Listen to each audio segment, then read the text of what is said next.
Welcome back to What's Now. Over this past year and a half, throughout the pandemic, women have been greatly impacted, especially in the workforce. Many have had to stay home, have lost their jobs, and are dealing with this new normal. What can they do to get new skills and find new careers? Well, I recently spoke with Strayer University and have some great information for you.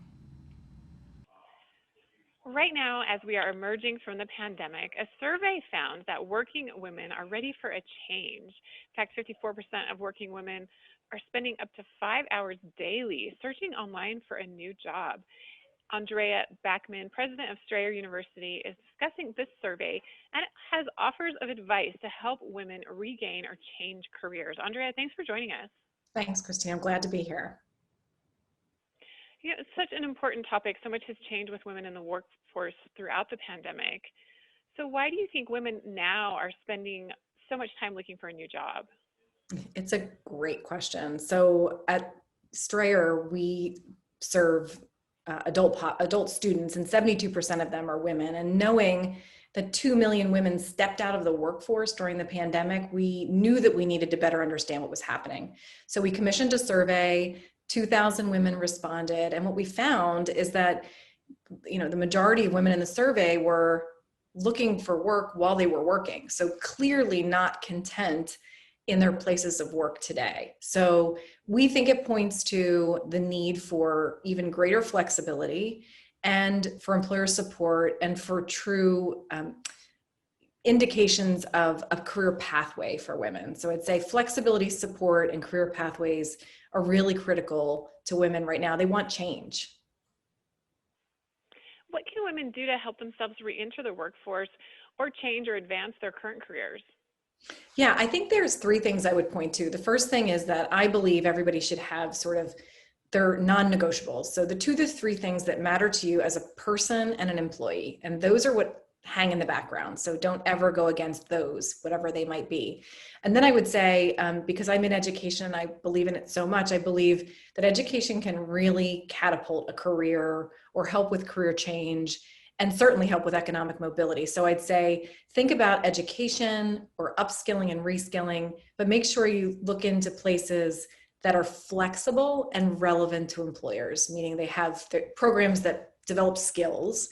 And then I would say on the employer front, look for an employer who can provide the flexibility you need. Not all employers can, it's just not possible. But for those that can, do they have an employee culture that supports flexibility, women, parents, etc.? That's the advice that I would give. And when women consider reskilling, upskilling, furthering their education, there's a lot of unique things that they have to take into account, and it can be hard with time and money. What type of programs and support should they look for?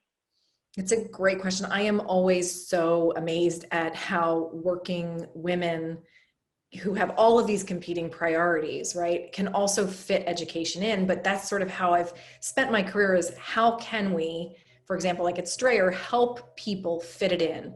So I think women should look for programs that provide flexibility, right? So you don't need to be sitting in a seat for a few hours on a particular day of the week. So flexibility, student-centered, so the organization thinks about student first.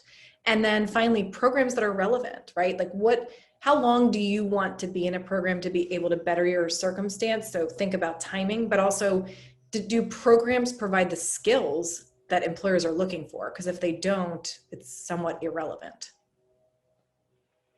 And what can employers do to increase employee retention and support this re-entry and advancement potential of women in the workplace? It's a great question. I think for employers that are really passionate about supporting women in the workplace or diverse talent pipelines, I think making a commitment to that is really important. So if I'm an employer and it's important to me, put it in the strategy, communicate it to your teams, and make it part of the fabric of what you do to hire women, to retain women, and to build processes and programs inside of your organization that help to support success, like flexibility, like tuition assistance programs, and the like. And where can we get more information about the survey and everything else that we've talked about today? Yeah, there's a lot of great rich detail that you can find, or listeners can find, at www.strayer.edu/workingwomen. Well, thank you so much, Andrea Backman, for joining us today. We appreciate this important information about women in the workforce right now. Thank you so much for having me.